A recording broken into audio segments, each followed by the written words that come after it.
మీ ఎలాంటి వ్యాపార ప్రకటనలకైనా వెంటనే మా ఛానల్ సంప్రదించండి. నమస్కారం గురుగారు. ఓం శ్రీమాత్రే నమః. గురుగారు, ఈ జనవరి 29న గురువారం భీష్మ ఏకాదశి వస్తుంది. సో ఆ పండుగ యొక్క విశిష్టత ఏంటంటారు? ఆ రోజు ఎలాంటి విధి విధానాలు పాటించవచ్చు అంటారు?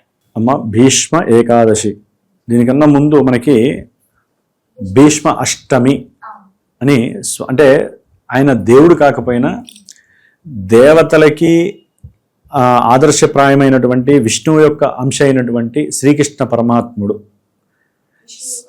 అంతే కదా, శ్రీకృష్ణ పరమాత్ముడు విష్ణువు యొక్క అంశ ఆయన. మరి ఆ యొక్క శ్రీకృష్ణ పరమాత్ముడు ఈ యొక్క భీష్మాచార్యుడు, ఈయన పితామహుడు, అందరికీ కూడా తండ్రితో సమానం. ఈయన ఆజన్మ బ్రహ్మచారి భీష్ముడు, గంగాదేవి యొక్క పుత్రుడు. ఈయన తన యొక్క జీవితాన్ని శపథం చేసి, అంటే భీష్మించుకున్నాడు, నేను పెళ్లి చేసుకోను కొన్ని కారణాల వలన. అది పురాణంలోకి వెళ్తే తెలుస్తుంది. కాబట్టి భీష్మించుకొని, అందుకని భీష్మ ఆచార్యుడు అనేటటువంటి పేరు వచ్చింది ఆయనకి.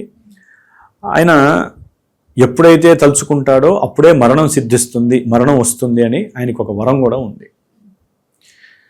కౌరవులతో పాటుగా భీష్ముడు ఉండి ఈ యుద్ధం జరుగుతున్నప్పుడు, మనకి కురుక్షేత్ర యుద్ధంలో ఇక అర్జునుడు, దశరథుడు, ఈయన ధర్మరాజు అంటారట, ఆయన పెద్ద మనిషి, ఆయనతో యుద్ధం చేసే పరిస్థితి మనకి లేదు, మన వాళ్ళు చాలామంది చనిపోతున్నారు, ఆయన బాణాలు వేస్తుంటే మన వల్ల కావట్లేదని అర్జునుడు కూడా డీలా పడిపోతాడు.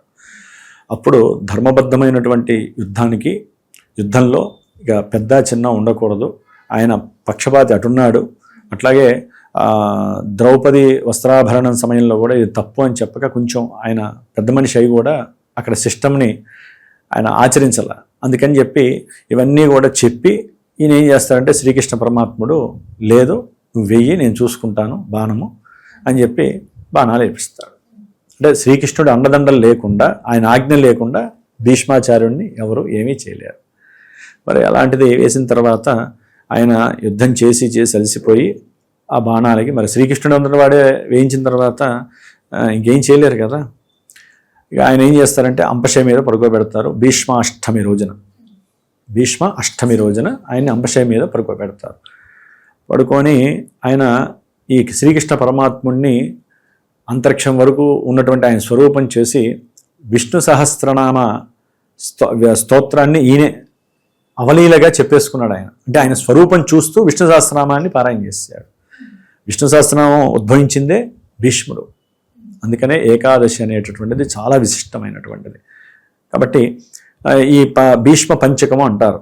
ఈ భీష్మాష్టమి నుంచి మనకి రథసప్తమితోనే ప్రారంభమవుతుంది. భీష్మ ఏకాదశి రోజున భీష్మ పంచకం అంటారు. ఈ 5 రోజుల్లో కూడా కొంతమంది భీష్ముల వారిని తలుచుకుంటూ తర్పణాలు కూడా, ఈయనకి మెయిన్ ఏంటంటే తర్పణ విధి. ప్రపంచంలో మన సనాతన ధర్మంలో ఉన్నటువంటి వాళ్ళు ఎవరైనా సరే, అంటే మనకి పెద్దవాళ్ళు చెప్పింది, కొంతమంది ఉపన్యాసకులు పెద్దవాళ్ళు చెప్పింది కానివ్వండి, శాస్త్రరీత్యా కానివ్వండి, తల్లిదండ్రులు ఉన్నవాళ్ళు కూడా, అంటే నువ్వులతో ఇవ్వరు కానీ బియ్యంతో ఏకాదశి రోజు కానీ భీష్మాష్టమి రోజు కానీ ఆ భీష్ముల వారి యొక్క శ్లోకం మంత్రం ఒకటి చెప్పేసేసి చక్కగా ఇట్లా తర్పణం వదులుతారట. ఇలా వదులుతారు. ఇట్లా వదిలేది పితృదేవతలకి. కానీ ఈయన అందరికీ పితామహుడు. ఈయన చేసిన త్యాగం గొప్పది. అట్లాగే ఈయన అంపశయ మీద పడుకొని ఆ విష్ణు సహస్రనామం చేసి ఆయన ఒకటే చెప్పాడు, దక్షిణాయనంలో పడుకున్న వ్యక్తి మకర సంక్రమణంలో రవి వచ్చినప్పుడు నేను మాఘమాసంలో ఉత్తరాయణ పుణ్యకాలంలో మాత్రమే నా యొక్క శరీరాన్ని నేను వదిలేస్తాను అని భీష్మించుకున్నాడు. అంటే ఆయన అనుకున్నాడు ఆ టైంలోనే జరగాలి అని. ఏకాదశి రోజున ఆయనకి జరిగింది వ్యవహారం. కాబట్టి ఈ 5 రోజులు కూడా ఆయనకి సంబంధించినటువంటి విష్ణు సహస్రనామ పారాయణలు కొన్ని చోట్ల ఘనంగా చేసుకుంటూ ఉంటారు. భీష్మాష్టమి రోజు కొంతమంది తర్పణాలు, భీష్మ ఏకాదశి రోజు మాత్రం తప్పకుండా ఈ యొక్క తర్పణ విధి అనేటటువంటిది చేస్తారమ్మా.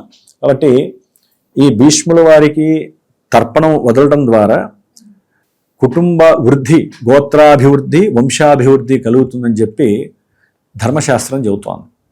అంటే పిల్లలు లేనటువంటి వాళ్ళు అయినా సరే ఈ విధంగా భీష్మాచార్యుల వారికి కనుక తర్పణం ఈ మంత్రం చెప్పి వదిలితే సత్సంతాన వృద్ధి, వంశాభివృద్ధి కలుగుతుంది అని చెప్పి శాస్త్రంలో చెప్పబడి ఉంది. కాబట్టి ఈ యొక్క భీష్మ తర్పణ మంత్రాన్ని చెప్పుకుంటూ చక్కగా 3 సార్లు ఎవరైనా వదిలేయచ్చు. అది నది ఒడ్డున కావచ్చు, లేకపోతే ఇళ్లలోనైనా సరే, అది దేవాలయంలో కానీ బియ్యం తెల్ల బియ్యాన్ని నీళ్ళల్లో ఇచ్చేసేసేసి చక్కగా ఈ మంత్రాన్ని చెప్పుకుంటూ వదిలేయచ్చు.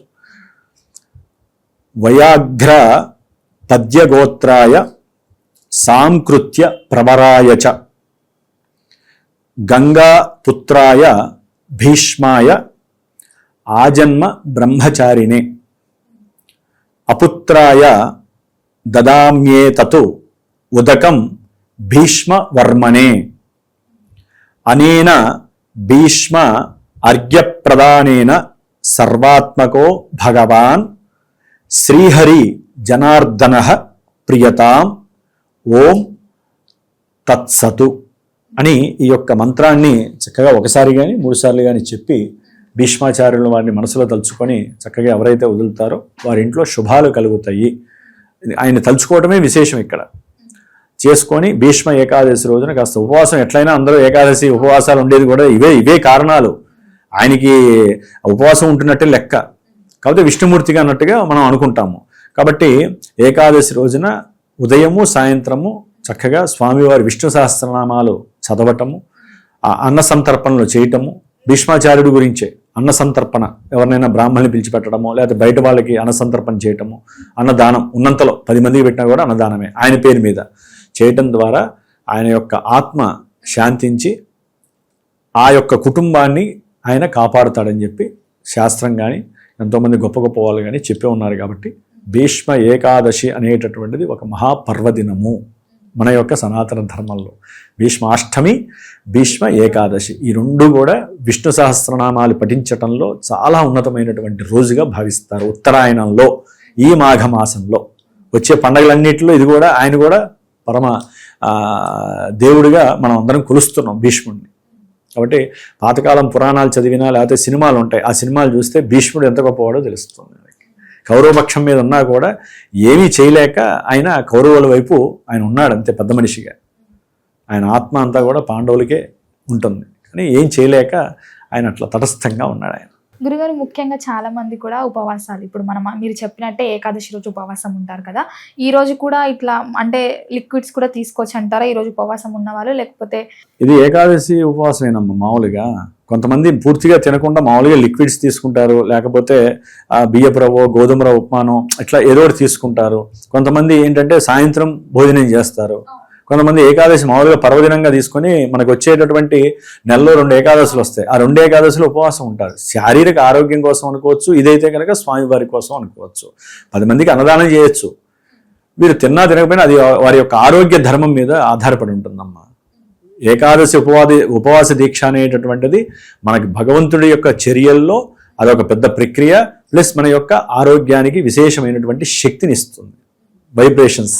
అది గురుగారు, మొత్తం మీద భీష్మ ఏకాదశి యొక్క విశిష్టత తెలియజేసినందుకు ధన్యవాదాలు. శుభమస్తు.